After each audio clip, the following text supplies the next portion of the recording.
Ladies and gentlemen, my name is Ernecl. This is my stream. Um, this is my stream on my new media portal called politica.si. And my guest tonight is Dr. E. Michael Jones. He's been my guest on my YouTube channel for several times. He's a prolific Catholic, American Catholic intellectual, and we really do have a lot to talk about tonight, Dr. Jones. And thanks for accepting my invitation. You're welcome. Doctor, I wanted to ask you this. Is new motu proprium a regulation that has been needed, or is this a de facto ban of traditional Latin mass? Can it be both? let's begin at the beginning here to explain that what happened here. In 1988, Archbishop Lefebvre consecrated 4 bishops without permission of Rome. That meant that the society was now in schism. That's a schismatic act. The society is in schism. Now, Pope John Paul II at that point, in order to prevent his followers from the followers who had become accustomed to the Latin Mass, in order to prevent them from following Lefebvre into schism, Pope John Paul II made the Latin Mass, the Tridental Rite of the Latin Mass, available on a limited basis. Now, what would it be? Almost 20 years later, Pope Benedict expanded that right. So the first motu proprio was Ecclesia Dei by John Paul II, allowing it on a limited basis. And then Pope Benedict expanded it with Summorum Pontificum, which made it available on a widespread basis.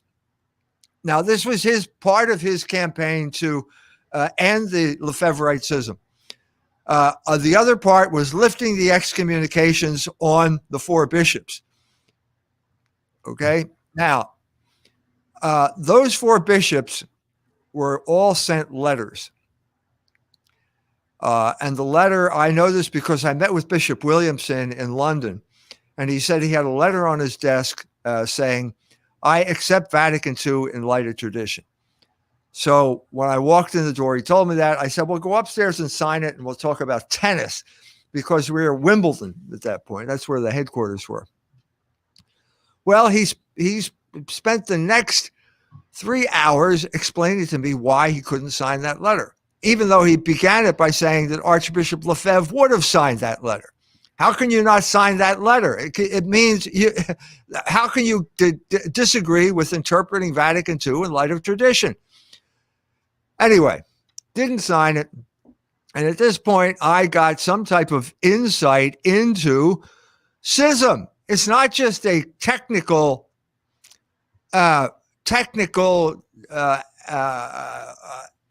imposition of some type of category from the outside. There's an attitude there. And the attitude is basically we do not want to associate with the body of Christ, because if we do, we will become contaminated. And the man who defined this was St. Augustine, and he was talking about the Donatists of his day. The Donatists were Judaizers who, like the Jews, felt that you would get ritual contamination if you were in contact with unclean people. That's always the problem with the Jews. Okay? So it's not just a technical thing here. There is an attitude that is a very pernicious attitude, and it's a sinful attitude. And St. Augustine said that the basis of schism is lack of charity. And he then went on to say, you cannot be saved if you lack charity. St. Paul said that. So it's a serious sin. Okay? It's not just some type of external regulation like eating meat on Friday or something like that. This goes to the heart of what Christianity is based on, which is based on love of neighbor. And this is a violation of that love of neighbor.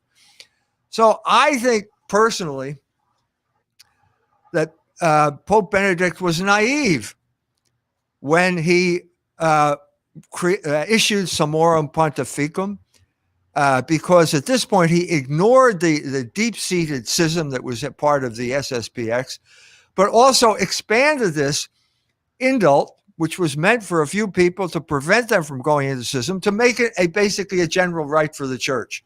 And that's what happened. So it became, at this point, a choice. Every Catholic, pretty much, it was pretty widespread. The implementation was widespread. And so I don't know what it was like in Slovenia, but in South Bend, Indiana, we have a parish run by the Fraternity of St. Peter, which is the group of Lefebvreites who refused to go into schism. They were accommodated by the church, and they have a parish here where they say nothing but the Latin Mass. Now, the problem here is that the Latin Mass, there's nothing wrong with the Latin Mass, but it became weaponized. And it became weaponized in the United States almost immediately after Ecclesia Day. So I wrote an article 28 years ago about the Latin Mass magazine, and basically the problem of two rights. Okay, now, Ratzinger said specifically they're not two rights.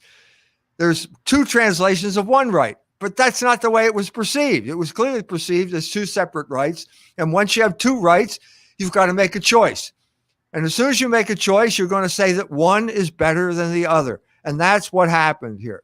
So the Latin Mass was clearly superior, because all the people who go to the Latin Mass clearly think it's superior, right? Otherwise, you wouldn't go. And once you think it's superior, then you have to think that the Novus Ordo is inferior. And what evolves out of this situation is lack of unity in the church and a kind of continuation of this schismatic attitude. And so was he accurate in understanding that? I think the Pope was accurate. I think he did have an accurate understanding that there was basically this spirit of disunity spreading throughout the church. Now, my proof of this is the response I got when I started talking about this. People are furious. They're furious. They're saying, that's not the real Pope. That's an anti-Pope. It's an imposter. He's a Freemason. That's the Novus Ordo church. That's not the real church. This is the email after email I'm getting in response to the talk that I gave with Peter Helen about a week ago. Well, this is proof that he was onto something. There is this spirit here of division that has to be dealt with. Now, the question is, how do you deal with it? Is this the best way to deal with it? Well, that's the Pope's decision. You know, I don't know, because basically now you've got this parish. He said you can't have parishes. We have a parish in South Bend where all they say is the Latin Mass. And I guess it's illegal. It seems to me that it has to be forbidden. Now, what has happened is that the Pope has handed it over to the bishops and told them to apply it, and a lot of bishops are simply ignoring what he said. So that's the state of the situation right now. So it's still open of whether this motu proprium is going to solve anything, or of whether it's going to cause even more division inside the church. Right. So what you have here is all of the chickens are going to come home to roost. So everything that Francis did up to this point is going to be used against him now. For example, the Pachmana thing, and so on and so forth. All of the liturgical abuses are going to be used against him as a way of defying the Pope. Now, I understand people's anger at abuse. How can you accept abuse? Abuse is by definition wrong. But the question is, are you going to throw the baby out with the bathwater? In other words, are you going to follow the Latin Mass out of the church? That's a serious problem. Are you going to go into schism? In other words, are you now going to go to an SSPX chapel because you're so attached to the Latin Mass that you can't go back, and you're going to break communion with the Catholic Church? That would be a serious matter. That's certainly a possibility. I know that people have done this. I think that is definitely a possibility, a possible reaction. But isn't it that everything from the Second Vatican II is basically just asking for more and more and more and more division inside the church, and it's not as simple as to say that those that that seem to be divisive today, traditionals, for example, that do seem to be to have this schismatic spirit, and do seem to be the the agents of division inside the church, that they have basically been abused all these decades up till now from the Vatican II, and they've been pushed into the corner to the point where, as if they would be sad that I don't know, you have to stay inside the church, but the conditions are X, Y, and Z, and these conditions are so hard that I don't know. What's your opinion? My opinion is that schism is not the cure for heresy. Schism is not the cure for anything. Schism is a problem. Schism is a problem that makes the first problem worse. So if there are abuses in the church or abuses in the liturgy, the solution is to correct the abuses. Now, have there been abuses? Yes, of course there have. The whole post-Vatican II period was nothing but one abuse after another in one way or another, because the church was being subjected to psychological warfare during that entire period of time. So let's talk about the Jesuits. How can you defend the Jesuits and condemn the Society of Pius X? How can you do that? How can you do that? Because the Society of the X has gone into schism, okay, and the Jesuits have not. Does that mean that the Jesuits are in great shape? No, they've got serious problems. The Pope just wrote a letter endorsing James Martin, the Jesuit whose main job is promoting homosexuality. This caused scandal. This caused great scandal. And then when he tries to exercise authority in a situation where there is a real problem, I think there's a real problem here, a real problem of division. Everybody throws that up and said, how can I follow this guy? He won't discipline James Martin. That's precisely the problem. That's precisely the dialectic that sets up in the church. And so you are forced to choose two equally repugnant alternatives. So it's the Jesuits or it's the SSPX. Now, I think we have to step back here and look a little bit more closely into what's happening here, because the Jesuits have played a crucial role in this thing. This ball got rolling in April of this year when a Jesuit by the name of Thomas Rees wrote an article in America, which got republished in Religious News Agency, in which he said there's a problem with the Latin Mass and it should be restricted. And in a statement that was particularly outrageous, he said, no one under the age of X, no young people should be allowed to attend a Tridental Mass. Well, this was outrageous to say something like this, especially since a lot of the people who do attend this Mass are young people. This is the shift that took place under Ratzinger. Under Pope John Paul II, it was just old people attached to the former rite.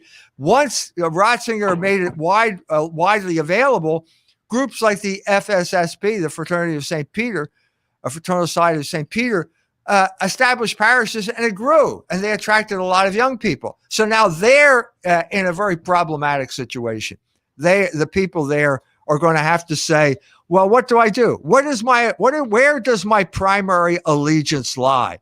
Does it lie with the Mass, the Latin Mass, or does it lie with the Catholic Church? Do I follow the Mass out of the church and go to the SSPX chapel, or do I follow the Pope and stay in the church and deal with the situation as it exists here? That's the crisis that this has precipitated. And the Jesuits precipitated it. It was the Jesuits who did this. Now, why did the Jesuits do it? Well, guess who just congratulated Pope Francis for suppressing the Latin Mass. I just got this 5 minutes ago. Abe Foxman, the former head of the ADL, thanked Pope Francis for suppressing the Latin Mass because the Latin Mass was a hotbed of anti-Semitism. And now we're getting, I think, to the crux of the matter here. Okay? The Jesuits are the proxy warriors of the Jews in the Catholic Church. Okay?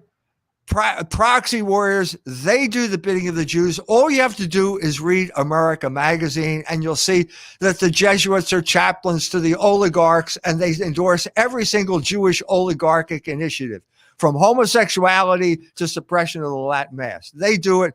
They get money from George Soros. They get millions of dollars from George Soros to basically endorse this. That's why it happened. The Pope is a Jesuit. I think that's the reason that it got suppressed. Can I read you an article I got a couple of days ago? It's from Times of Israel. This should sound interesting. Just a moment. Pope Francis restricts Latin Mass that calls for the conversion of the Jews. And they say Pope Francis has restricted the. I'm just going to read it to the end. Has restricted the use of the Latin Mass, a form of the liturgy favored by traditionalist Catholics that calls for the conversion of the Jews, and that until 2008 included a reference to Jewish blindness. Francis' declaration on Friday is a repudiation of an earlier decree by his predecessor, Pope Benedict, who in 2007 made it easier to use the Latin Mass. At the time of the declaration, Jewish groups expressed concern because the Latin Mass recited on Good Friday included a prayer for the Jews that called for their conversion to Christianity and referred to the Jews' blindness. Right. Yeah. All right. So now the cat's getting out of the bag. Okay. The Jews are letting the cat out of the bag because the real subtext of this is Jewish influence in the Catholic Church. And so the real story of what happened here, and I got this not just for all my own research, a seminary, a priest now in this Free Fraternity of St. Peter, told me he did his dissertation or some type of on all of the Jewish prayers that got dropped out when the translations took place. So the Latin Mass, the vernacular Mass, if you read the documents of the council, there was a certain logic to this. It's a global church. We need the liturgy in the vernacular to make it more relevant, to communicate the days of Latin are over, and so on and so forth. This is the way Ratzinger was talking in the 1960s. But that's all true. But again, we're coming to the implementation. And the implementation of it meant that the translation was going to be an excuse to censor the liturgy and remove anything the Jews didn't like from the liturgy. And that is precisely what happened. And that's why the Jews are upset, because of the spread of the Latin Mass. So the real story is the real subtext is the Jewish question. That was the reason that the translation got bowdlerized, got censored. And that's the reason that the Latin Mass got suppressed again, because the Jews complained to the Jesuits. The Jesuits then told the Pope to suppress it, and he suppressed it. Now, that's not going to work now. There was an article by Eric Stryker that came out a week ago, and in that article, he interviewed a member, a traditionalist, who said that what happened over this period of time is that the younger generations of traditionalists going to the Latin Mass started reading my book. They started reading the Jewish revolutionary spirit. And as a result, the Jewish question reemerged. So it was like the return of the repressed. So we're going back now. And this, to be honest with you, this was the intention, my intention in writing this book. We're going back now to 100 years ago when Civiltà Cattolica, the official magazine of the Vatican, would publish articles on the Jewish question, and Catholics could speak freely about that. That all got changed with Nostra Aetate, which was, again, a Jewish plot to subvert the teaching of the council. That plot failed. Now, people keep telling me that I say the Jews subverted Vatican II, and that's not what I said. They tried to, and it failed. They tried to have the document say that the Jews did not kill Christ. That did not. That failed. You will never get 2,000 bishops in the Catholic Church to sit down and agree that the Jews didn't kill Christ. The documents, all of the founding documents, are against this. Okay, but that's so it got suppressed because the Jews took over the interpretation of the council using proxies like the Jesuits, who then suppressed any mention of this through the English translation. So now we have the return of the repressed coming back. Now, I'm saying the first generation of leadership in the Latin Mass movement collaborated in that suppression. And they used the Latin Mass as a way of avoiding talking about the Jewish question. But that's over now. But even, I'm trying to think this over, even though it's obvious that the Latin Mass has been weaponized, couldn't it be so that this movement, this traditionalist movement, and this traditionalist movement is not only SSPX. SSPX is only one part of this movement.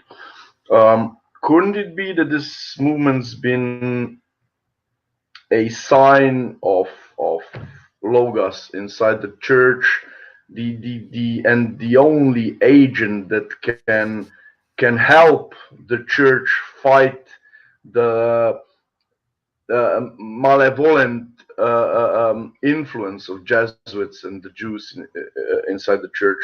Couldn't it be so?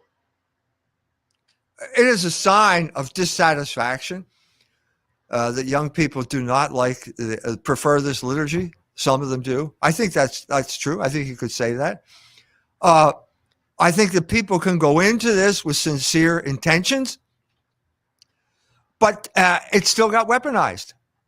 It did get weaponized. And the question is how. Well, there was a movement. There was an official movement. There was a magazine called Latin Mass Magazine, which was basically a neocon magazine. Now, this came into existence long before Summorum Pontificum. Now, I wrote the article in 1993, so the magazine came into existence in the early 90s. So the weaponization preceded Summorum Pontificum, but the weaponization the crucial question is, did the weaponization take place in the Fraternity of St. Peter? Did it take place there? What did there develop in these parishes an exclusivist spirit, a schismatic spirit that was similar to what was in the Society of Pius X? That's the question. The Pope clearly thinks it did. The Pope clearly thinks this was a serious problem. The emails that I've gotten for the past 2 days led me to believe that, yeah, there is a clear problem, because they're talking as if they are the Pope. They're talking as if the Pope has no authority. They're talking as if they're already outside the church. So how is this going to shake down? I don't know. And we won't know until a particular bishop implements it in his particular diocese, because it's up to the bishop now. So the parish in South Bend will depend on the desire of the bishop. If he lets it stay, then this will continue with whatever fruits, either good or bad. If he doesn't, if he basically follows the letter of the motu proprio, which says that you cannot use parish buildings, then all of those people will be faced with a choice. And I've already said what the choice is. I'll follow the Latin Mass out of the church, or I'll stay in the church, and in spite of the fact that I'm not happy. Okay. Before we move on to the church and to Pope and to vaccines and to the Pope's visit to Slovenia, I would like for us to watch a short video I wanted to show to you. I wanted you to comment on something that struck me. Turning Point USA had an event or something like that, and they consider themselves, or they call themselves conservatives, and a so-called conservative porn star, Brandy Love, supposedly crushed their summit, and they kicked her out. And they all the conservative pundits are trying to say that um, it's there's nothing wrong of what they did. I'm not saying that it's wrong or that it's right that they kicked her out, but what I'm implying is that these so-called conservatives had it coming, didn't they? Well, sure they did. Why are kicking out a porn star? The last time I saw Turning Point USA, the guy who's the head of it was promoting homosexuality. So at least a porn star, we're talking about heterosexuality, which is closer to the norm than homosexuality. So there is a double standard here. It's hypocrisy. Why did they do this? Maybe they just made a mistake. I don't know. Maybe the homosexuals run Turning Point USA, and maybe they just want to promote homosexuality and not pornography.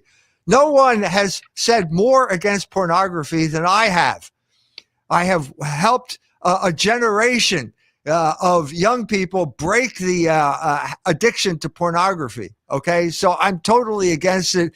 I've said repeatedly it's a Jewish phenomenon. The Jews run pornography to destroy our culture. It should be made illegal. But in some sense, if you have a conservative organization and some lady shows up to listen to your conferences, why would you kick her out? Did she take off her clothes and engage in sexual activity during the conference? Well, if not, then why did you kick her out? Seems like a stupid move. Let's try to watch a couple of minutes of this. I will try to add this to the stream.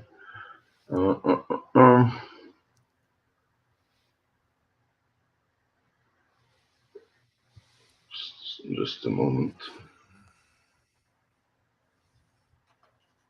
Turning Point USA, Charlie Kirk runs Turning Point USA. Wow, that's not the best picture of either of them. I don't know who like Daily Caller. That's just not nice. So legendary porn star reacts to being thrown out of a TPUSA. To give you the backstory here, Brandy Love is a legendary porn star. And she went to a Turning Point USA event, you can buy tickets online. It's not difficult to get, to become a VIP at the Turning Point USA event. She was a VIP person at the event, whatever that means, allowed into VIP rooms. And they have an annual conference called SAS, which stands for the Student Action Summit. And they revoked her pass and revoked her VIP membership once it was raised to them that you had a porn star walking around. Now, I also want to add to the fact that when I say she's a porn star, I don't mean like used to be a porn star. I mean, I had never heard of her. I went to her Twitter wall and saw a full frontal nude, which is amazing. Apparently, you're allowed to be full frontal, legs open on Twitter, but you can't be a sitting president. But that's weird. And so the question, I'm going to ask this question in two parts. The first question I'm going to ask is, was Turning Point wrong to kick her out of the events? The second question I'm going to ask, which is in response to her tweet, which we can take a look at here. Well, TPUSA lost me for sure. So did Matt Walsh and a host of others. I have to tell you that this group, TPUSA, is every bit as frightening to me as Antifa. They are the furthest thing from MAGA that I've seen in 5 years. And she was backed up by Meghan McCain's husband, Ben Domenech. I think I'm saying his name right. I'm disappointed that TPUSA kicked out Brandy Love for no reason whatsoever. Okay. That's enough. What does all this tell us about this supposedly conservative movements of the movements we thought that were conservative? For example, MAGA movement and this Turning Point USA that is basically very very near to the MAGA movement. That is basically a student version of Right. a MAGA movement.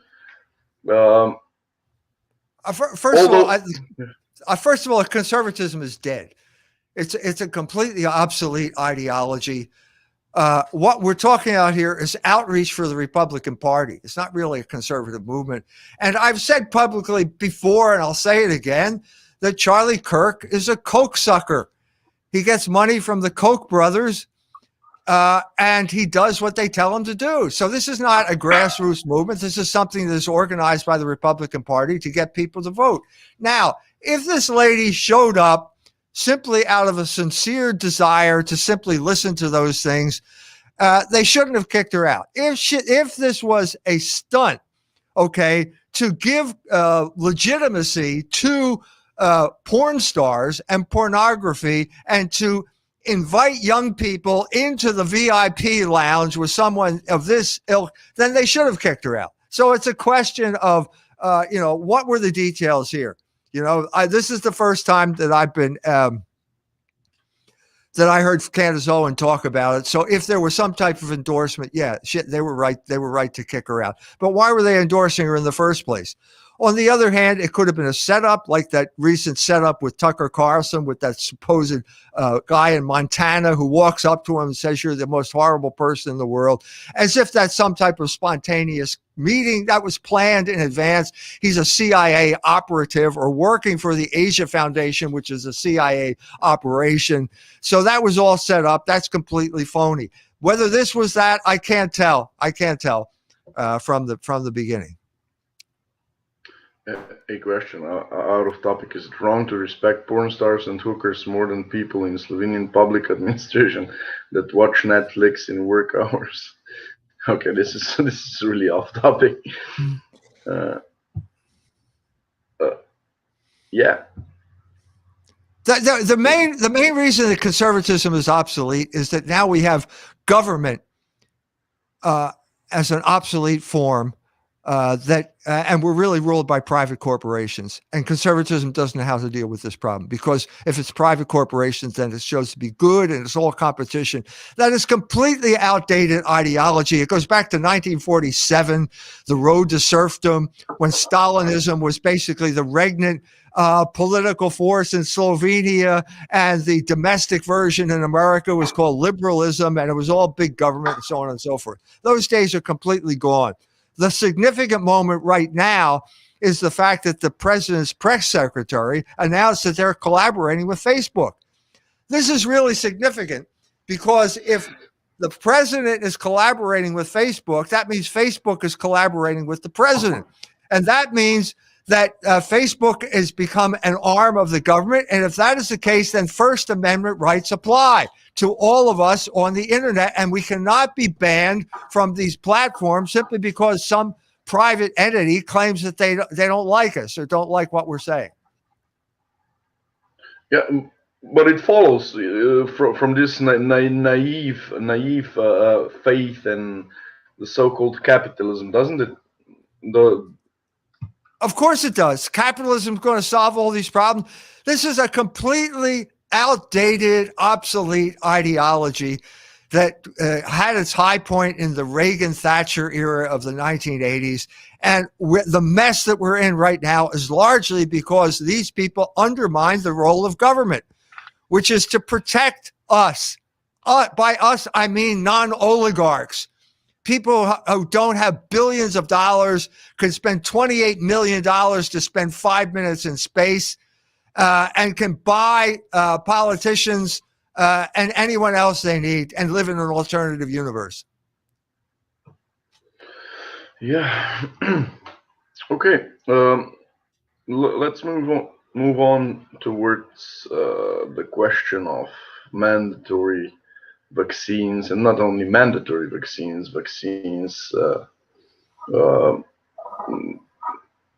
themselves. What is your stance on this vaccines and the whole COVID pandemics First of all, we have to clarify the terms. What is being injected into the veins of people right now is not a vaccine. It is a messenger RNA initiator of spike proteins, which then are supposed to generate antibodies, which are supposed to take care of the COVID thing. It turns out that that is the official explanation. It is not what is really happening. What is happening is huge. Anyone who gets vaccinated has huge amounts of spike proteins unleashed in his body. These spike proteins then cause inflammation, which is what they're supposed to do. That is what they're designed to do, but inflammation across the board. And so the first, since it goes through your bloodstream, the first thing that gets affected are your arteries, and they become inflamed. And because they become inflamed, the blood platelets have to struggle to get through, and they form clots. And those clots then can go to your brain or other places and kill you. And this is all being suppressed, because what this really is, it is biological warfare. It is warfare against the entire human race.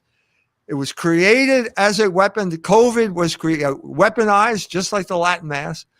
It was weaponized. And when you weaponize something, you invariably create a vaccine to protect your own people. So both the vaccine and the weapon were created at the same time. And now they have been turned into a binary weapon against the world's population. So first of all, you got the COVID. Everybody, okay, we got COVID. I had COVID. It wasn't that bad. You know, I've said before, I've had worse hangovers than this COVID thing I had. And I'm 73 years old, so I'm in a prime category to die from it. Didn't happen. Okay, so then we got over it, and then suddenly, well, wait, we're all over it, and then it was loosening up, and then suddenly the word came from the top of the totem pole here, no, we have to have vaccinations. Well, wait a minute, I'm immune. I already had it. I don't need a vaccination. Well, no, you have to be vaccinated anyway. Well, wait a minute. Why is that? And so this reveals what's really happening, which is basically they want people to be vaccinated. They may intend that some harm follow from this so that they can continue to push vaccinations on us. That may be part of it may be the intention of people like Bill Gates, who was a population controller. It may be intention to kill off large numbers of the population. That's also a possibility. It may be their intention to sterilize large possibility. Whatever their intention, a large number of people, the majority of people in the United States, have refused to get vaccinated. And this is causing problems. And so now they're ramping up the whole pressure. If you want to have a job in the public sector in California, you're going to have to get vaccinated. And anything that's bad in the United States is worse in Europe, where they have more, like Germany, for example, which has a whole history of being socially engineered after World War II. And now they're imposing this. And the result is uprising. I didn't see anything about Slovenia, but I saw there are big demonstrations in London, big demonstrations in Paris, big demonstrations in Italy, all over the world, more or less. Australia, big demonstration in Australia. Slovenia is a bit problematic because the COVID has been weaponized from the left-wing parties to overthrow the so-called right-wing government that's been imposing these restrictions because of the COVID. So the left is against vaccination. Yeah, well, good. I'm glad somebody realized that there's a political opportunity out there right now. God bless the left if they're smart enough to see that. Good for them. They obviously saw that, and they weaponized the whole thing. But now it became the problem because our left wing, although they did show some reason while noticing this opportunity, they are basically hysterical retards. And now the so-called right-wing government has been weaponizing this against other more reasonable skeptics or anti-COVID. You understand what I'm saying? I see that. Yeah, I can understand that. Yeah. The point here is that under no circumstances should you allow yourself to be vaccinated, because the negative results are already in. You're taking your life in your hands by doing this.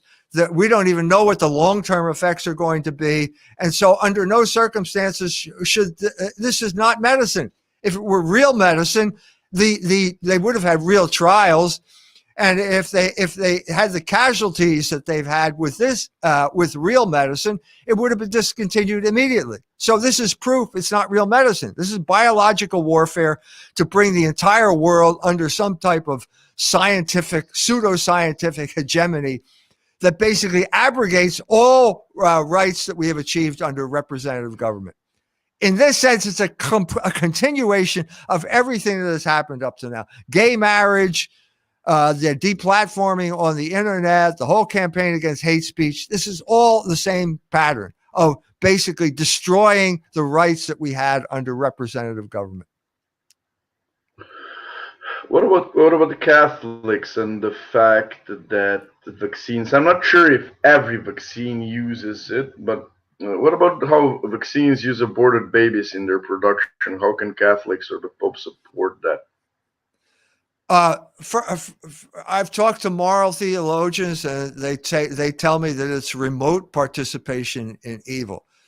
So the example they gave was if the road was built by slaves, are you allowed to drive on it?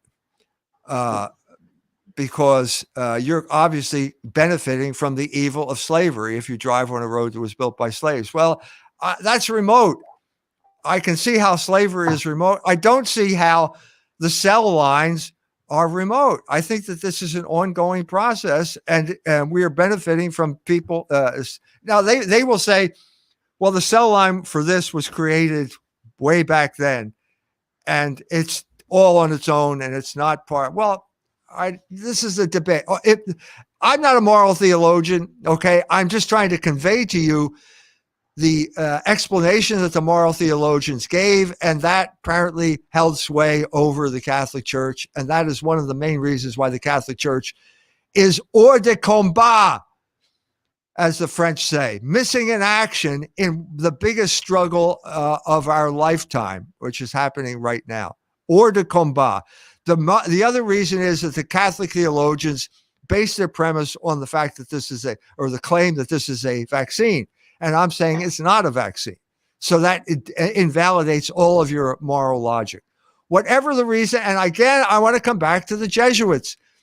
The Jesuits have influence in the church. The Jesuits do whatever the oligarchs tell them. The Pope is a Jesuit, and so they are going along with all of these oligarchic projects. And that, I think, is scandalous.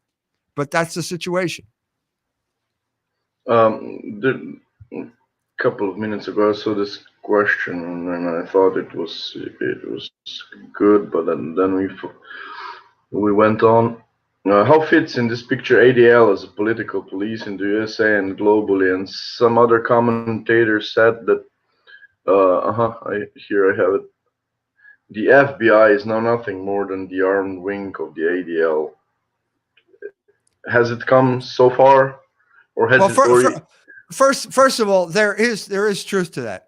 Okay, in 1984, the FBI got together and they created an alliance with the ADL. Now, as soon as you do that, now the other thing that happened in 1984 is that the ADL gave its Torches of Freedom Award to Mo Dalitz. Mo Dalitz was a criminal, a mobster. He was involved in rum running. He was involved in the Jewish Navy in the 1920s, bringing liquor in from Canada. What you do whenever you have the ADL involved in the FBI, that means that the FBI is no longer going to go after Jewish criminals. That's why the FBI that's why they have the alliance. So Mo Dalitz, forget it. We're not going to go after Mo Dalitz. We're not going to go after Meyer Lansky anymore. We're going to concentrate on, well, whoever the Jews don't like. That's what happens here whenever you have the FBI in bed with the ADL. Now, the FBI got involved with the SPLC, the Southern Poverty Law Center, which is another Jewish terrorist organization. And they were so bad and so blatantly operating according to political animosity that the FBI broke off that relationship. I have spoken with people in the FBI, and they told me, there are people who read my books in the FBI, okay? And they have told me the biggest problem they have is the validity of intelligence. Is what these people are telling you true or not true? Well, if it's the ADL, I guarantee you it's not true. If it's the ADL, all they're saying is we don't like these people because of what they're saying, and so we think that the police should go after them and throw them in jail. That's what that alliance means. There's a friend of mine, Anthony P. asks, there's a friend of mine who was born into Freemasonry. She claims my large diocesan parish that celebrates Latin Mass has many priests who are Freemasons. Why would that be? Any clue? First of all, I think that Freemasonry is an obsolete political movement. It's like the Hussites. Are you worried about the Hussites? You would have been in the 15th century, because the Hussites, basically, Jan Žižka conquered your country. It wasn't a country, but they conquered where your ancestors lived. They conquered all of Europe. This was a serious political movement. St. John Capistran preached sermons against he preached a crusade against the Hussites. They're not a threat anymore. I know this comes as a shock to you, but they're not a threat. The same thing is true of Freemasonry. It is simply not the threat that it was in the 18th century. It's an obsolete political movement. Now, are there people who are Freemasons? Yes. Are there people in the church? Do they control the FSSP? I sincerely doubt it. This makes no sense whatsoever. And so I don't think it's true. What about weaponizing the traditional mass and traditional movement inside the church?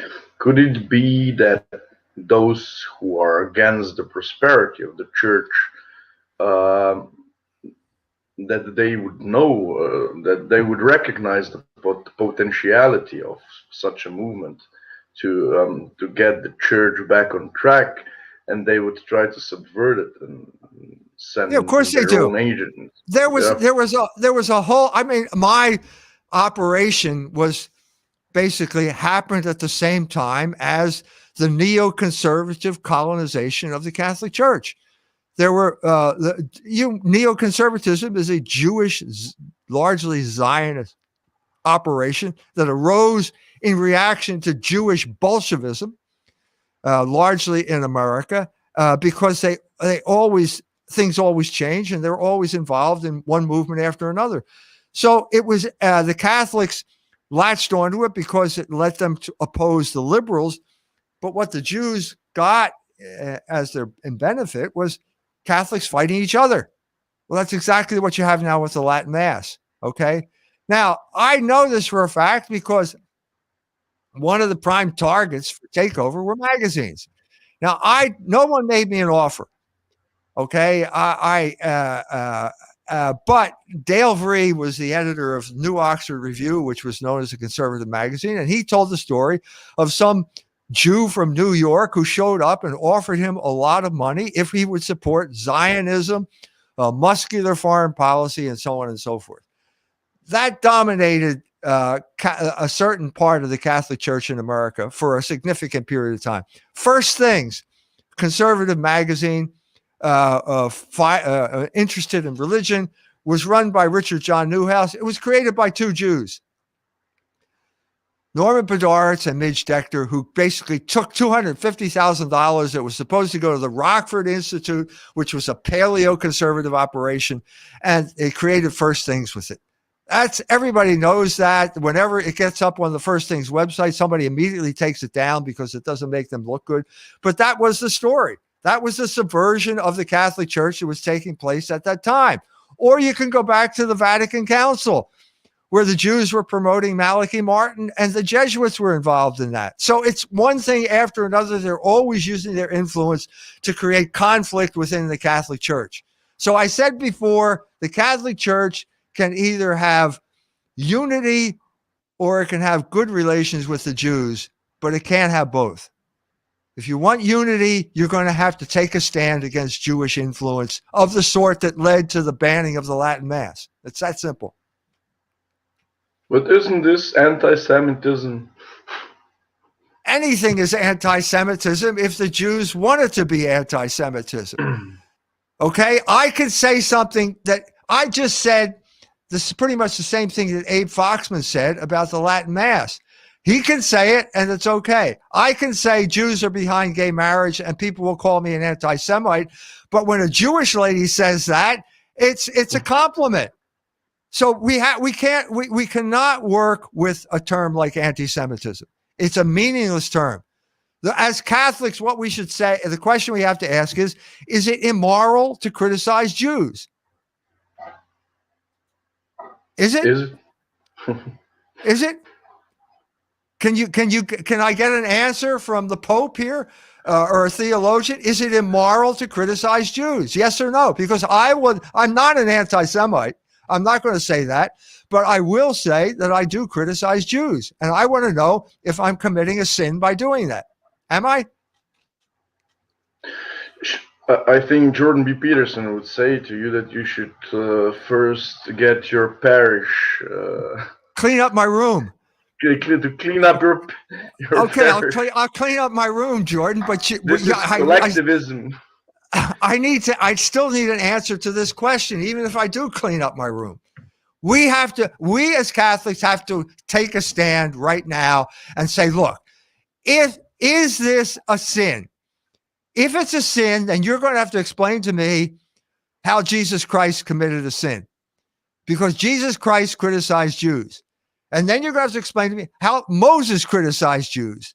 Was he an anti-Semite? Is anyone who criticizes Jews an anti-Semite? The answer can't be yes. Okay. So if the answer is no, then why are you going along with this psychological warfare campaign then? If it's no, what are you saying? That polite people don't say the word Jew? Well, I know that. I understand that already, but that doesn't rise to the level of moral fault.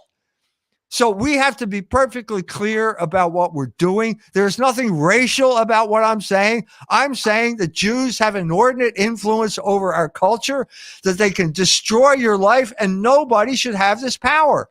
Not in any representative democracy. No one should have that power.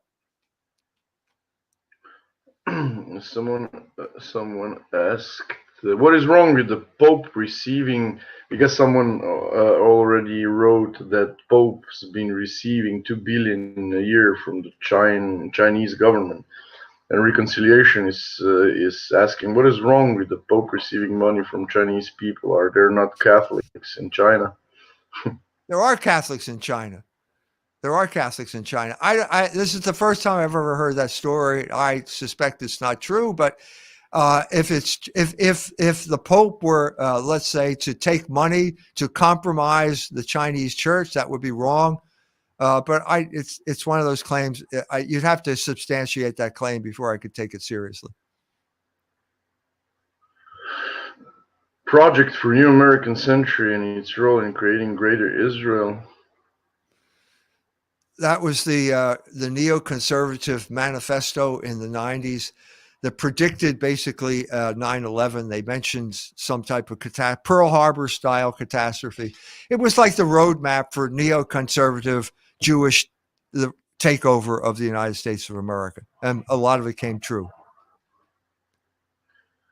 Okay, the final question: Catholics, the Pope's visit to Slovenia, if and when he visits, and should Catholics obey to be vaccinated if there's going to be a condition to attend the mass? No, if they put that condition on attendance at mass, you should not go. The church has no right to impose this condition on. Now, I just talked to someone from Slovakia. Apparently, he's going to go there, and the government is imposing this condition on the people who are going to mass in Slovakia. It's not the church; it's the government. And they said the government says if you don't get vaccinated, we're going to limit mass attendance to 1,000 people. Under no circumstances should you get vaccinated. And the church has no right to insist upon something that is going to harm you. The church has no right to that. You have a right of self-defense. This is biological warfare. You have a right to defend yourself. And the very least thing you have, at the very least, you have a right to refuse to take some type of experimental substance into your body that has been shown to cause health problems. So no, the church should simply refuse to go along with this type of interference in going to mass, interference in the worship of the Catholic Church. Not in Slovenia though. The Slovenian higher in the hierarchy priests are all on the government's line. So it's not going to happen in Slovenia, probably. It's not going to. I mean, the problem here is the same in the United States, that the church is simply going along with government mandates that are clearly absurd. They're clearly not medically sound, and the church, for some reason, the church will live to regret doing this. They will live to regret this. But under no circumstances should you compromise your health. The mass, they should not make this a condition of going to mass. It was never made a condition of going to mass, to a normal mass here in the United States, even during the period when the churches were locked down. The most they asked of you was to wear a mask. So this the Catholics should refuse this condition, refuse to be vaccinated as a condition for going to mass. Okay. Dr. Jones, any final thoughts for today? Yes. Crisis. We're in a huge crisis, but there's always a reason for all of these things happening. And so I think with the Latin Mass, I think that whole uproar is going to have a positive effect in the fact that it's going to bring back the Jewish question into discussion, because it's going to become more and more obvious that those were the people who were behind the suppression of all these texts. And that's a good thing. So it's up to us to see how God works for the good in the face of all of this turmoil. Okay, Dr. Jones, thank you. It's been a pleasure and a privilege as always. Hope to see you and hear you soon. Have a nice day. Have a nice evening. And thank you. Always good a night pleasure. to everyone. To me also. Bye.